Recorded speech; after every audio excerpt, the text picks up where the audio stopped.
Doctor S K. Dubey,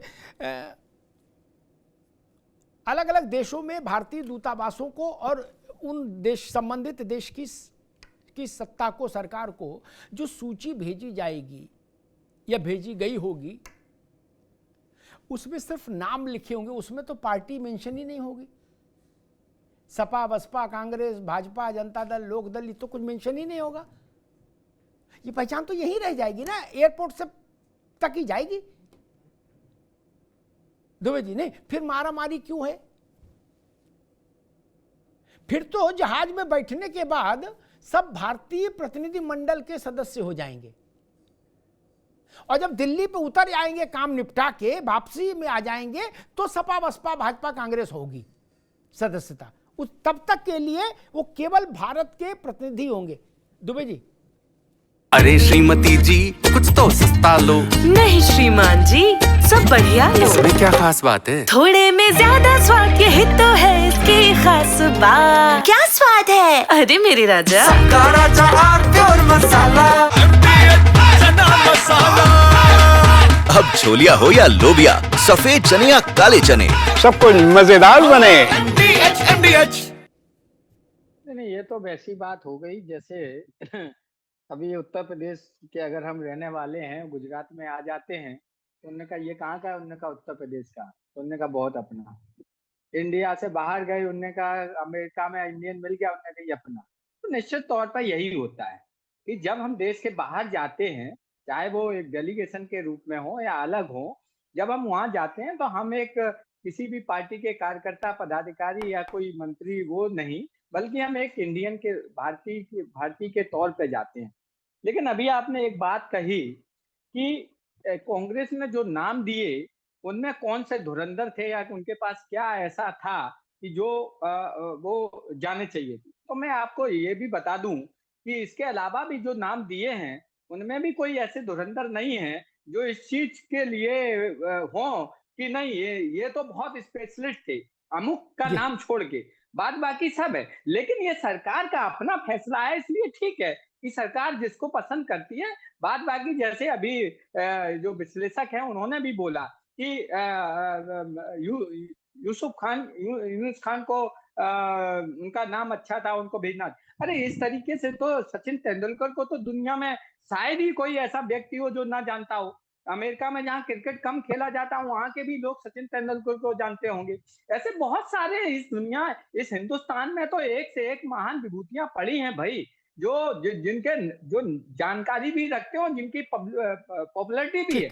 लेकिन सरकार जिस चीज को पसंद करती है हमें उसका स्वागत करना चाहिए कि ठीक है आपने जो कर रहे हैं वो अच्छा है, हमारा देश का नाम ऊंचा हो, आप जिसको करेंगे हम उसका सम्मान करते हैं। तो निश्चित तौर पर, लेकिन फिर भी अगर उन्होंने हमसे जब नाम मांगा था तो हमने जो नाम दिया, मेरे राष्ट्रीय अध्यक्ष जी ने बिंदास होकर नाम दिया कि भाई मेरी तरफ से ये जाएंगे और उनको जितनी जानकारी उसका वो फायदा मिलेगा देश को। तो कहने का मतलब ये है कि किसी भी हालत में हो हमारे देश का नाम नीचे नहीं आना चाहिए, हमेशा सर्वोपरि होना चाहिए, चाहे विदेश में हो चाहे यहाँ भी हो, कहीं भी हो। ठीक है दुबे जी, शैलेंद्र दुबे कुछ कहना चाह रहे हैं, छोटी सी टिप्पणी शैलेंद्र दुबे से, फिर रत्नाकर सिंह के पास आऊंगा। शैलेंद्र जी क्या कह रहे थे? जी, जो यूसुफ पठान के बारे में उनसे तुलना सचिन तेंदुलकर की, तो तमाम जो है अन्य खिलाड़ी भी हैं, लेकिन यूसुफ पठान एक संसद सदस्य हैं मौजूदा उसमें, और दूसरा वो जिस कम्युनिटी से बिलोंग करते हैं, आई थिंक पड़ोसी जो है वह अधिकता है, तो वो बहुत सारे पैरामीटर हैं, उनका तुलना जो सचिन तेंदुलकर या अन्य किसी खिलाड़ी से करना उचित नहीं होगा मेरा। ठीक है, ठीक। दुबे जी ने कही, दुबे जी सीधे आदमी, ठीक है दुबे जी, काहे को अंताक्षरी में मत पड़ो। दुबे जी ने कहा कि भाई जब भी कोई विदेश जाता है तो भारत का प्रतिनिधि होकर जाता है। ऐसा नहीं है दुबे जी, आप भोले हो। एक बड़े नेता विदेश गए थे, राज जी देखो मुस्कुरा रहे हैं, पुराने आदमी हैं, और विदेश में बहुत दूर नहीं गए थे, पड़ोस में गए थे। वहां मालूम उन्होंने क्या कहा कि आप सब लोग हमारी मदद नहीं कर सकते। उन्हें क्या हो गया, क्या तकलीफ आपको? बोले मोदी को हटाने में आप लोग मदद नहीं करोगे क्या? विदेश की धरती पे ही बोल रहे थे। तो हैं देश में हैं ना। और एक मिनट ना, ये छोटे नेता की बात बताई। आप भी आजकल जिस मोहल्ले में रह रहे हो उस मोहल्ले में गजब लोग हैं, आपकी पार्टी जिस मोहल्ले में शामिल हुई है, एक बस बहुत बड़े नेता गए, बहुत बड़े, मैं नाम नहीं लूंगा, राज भाई मेरे मित्र हैं, मैं नाम नहीं लूंगा। उनने वहां एक दुनिया की बड़े जल से उसमें यूनिवर्सिटी में दुनिया के कुछ देशों के नाम लिए और कहा वो भारत की मदद, भारत में हमारी मदद क्यों नहीं कर रहे हैं मोदी सरकार को हटाने में, लोकतंत्र को बचाने में भारत के। वो पोलिंग एजेंट बनेंगे आके, वो बस्ता लगाएंगे चुनाव में, वो क्या मदद करेंगे? और उनकी क्या हैसियत है? भारत अनाथालय है क्या? दुबे जी बड़ी कठिन है डगर पनघट की भैया। एक मिनट, अब नहीं, ये बात एटा इटावा फरुखाबाद में बोले होते मैं बहस ही नहीं करता, यहां तो पूरी आजादी है। आप विदेश में जाके बोल रहे हैं? हमने एक बात जान लीजिए, हमने विरोध किया। एक मिनट रुक जाओ भाई, अरे ठीक है, एक मिनट रुक जाओ, एक बात जान लो सब लोग, कैम्ब्रिज घूमे आओ, हार्वर्ड हो आओ, लंदन स्कूल ऑफ इकोनॉमिक्स हो आओ, अमेरिका जाओ, चीन जाओ, जापान जाओ, होनोलुलु जाओ, जॉर्डन जाओ, कहीं जाओ, पाकिस्तान जाओ, नेपाल जाओ, इस देश में सत्ता केवल इस देश का आदमी ही देगा, सामान्य जनता ही देगी, जान लीजिए।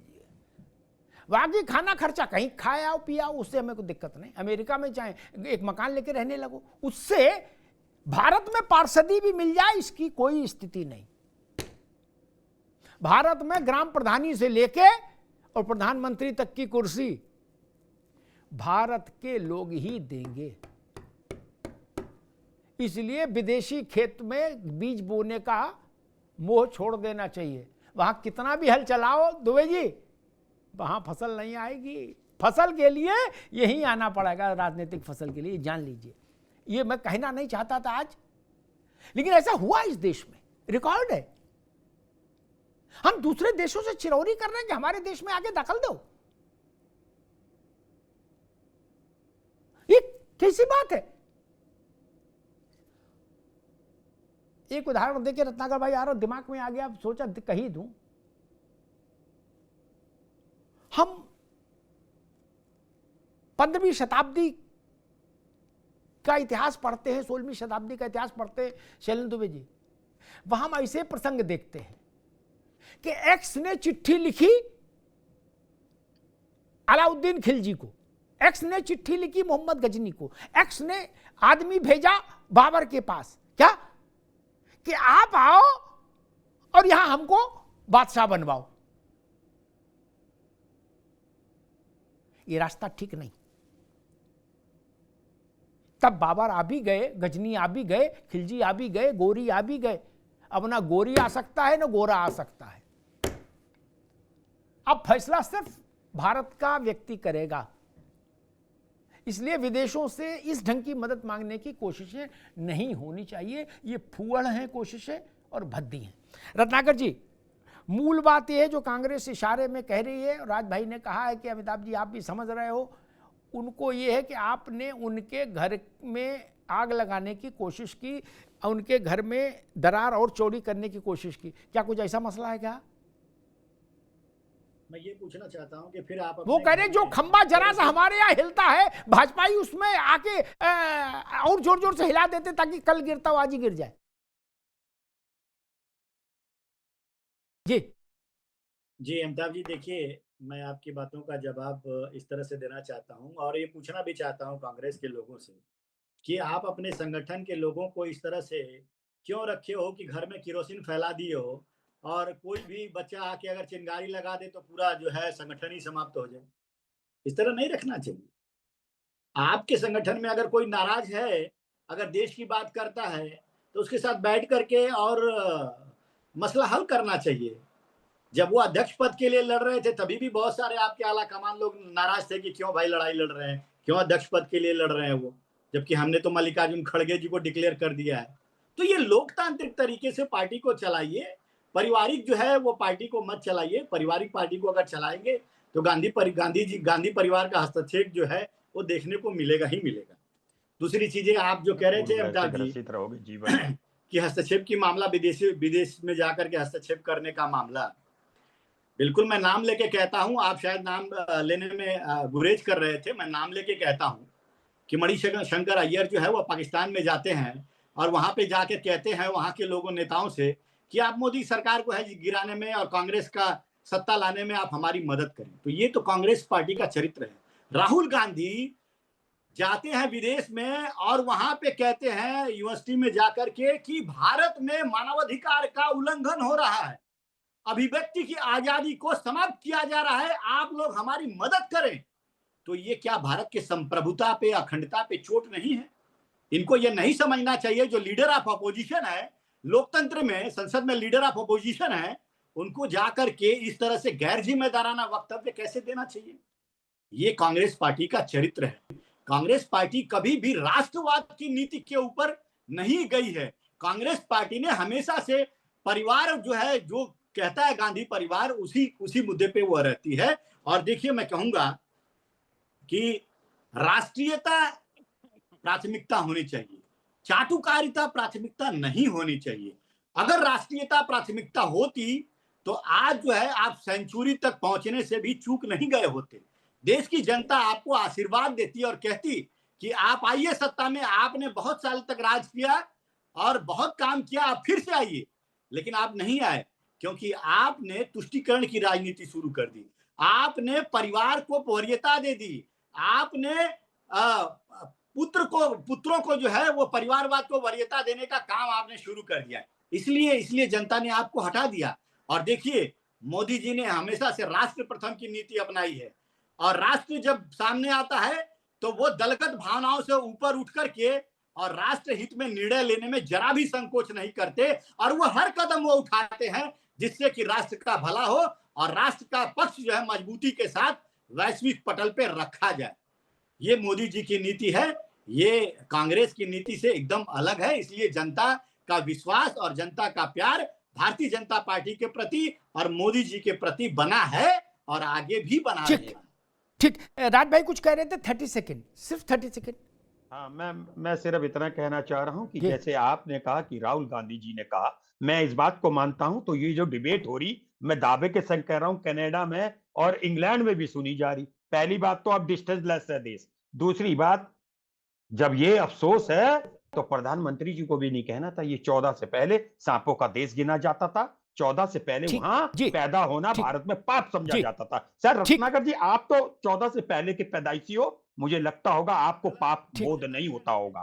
प्रधानमंत्री जी को होता होगा भाई, आपको तो नहीं होना चाहिए ना। ये भी शर्म की बात थी देश के लिए, ये भी राज शर्मा के लिए शर्म की बात थी कि मेरा प्रधानमंत्री मुझे रैप अप करना। ठीक है राज भाई, जल्दी से रत्नाकर जी, जल्दी छोटी सी टिप्पणी बस। मैं दो चीज कहना चाहूंगा इन्होंने जो कहा है। पहली चीज की राहुल गांधी जी के बारे में जो कह रहे थे, मेरे पास डेट के साथ, आंकड़ों के साथ जो है वो उपलब्ध है कि कब उन्होंने और क्या कहा, वो इन्वर्टेड कामा में भी लिखा हुआ है। और दूसरा चीज जो प्रधानमंत्री जी के बारे में ये कह रहे थे, ये पूरा भाषण उनका सुने, एक क्लिप उठा करके और एक दो शब्द पूरा भाषण सुने, अपने तरीके से प्रस्तुति करना। ठीक है रत्नाकर भाई, रुकना, समय कम है मित्र, रुकना होगा। प्रधानमंत्री जी के मन से क्लियर हो जाएगी। थोड़े में ज्यादा स्वाद, यही तो है इसकी खास बात। वाओ मामा, क्या स्वाद है। अरे मेरे राजा, दादी के हाथों का जादू और खुशबू से महकता घर, माँ की मुस्कुराहट और खाने की सुगंध। MDH गरम मसाला, क्योंकि हर रिश्ता है स्वाद से जुड़ा।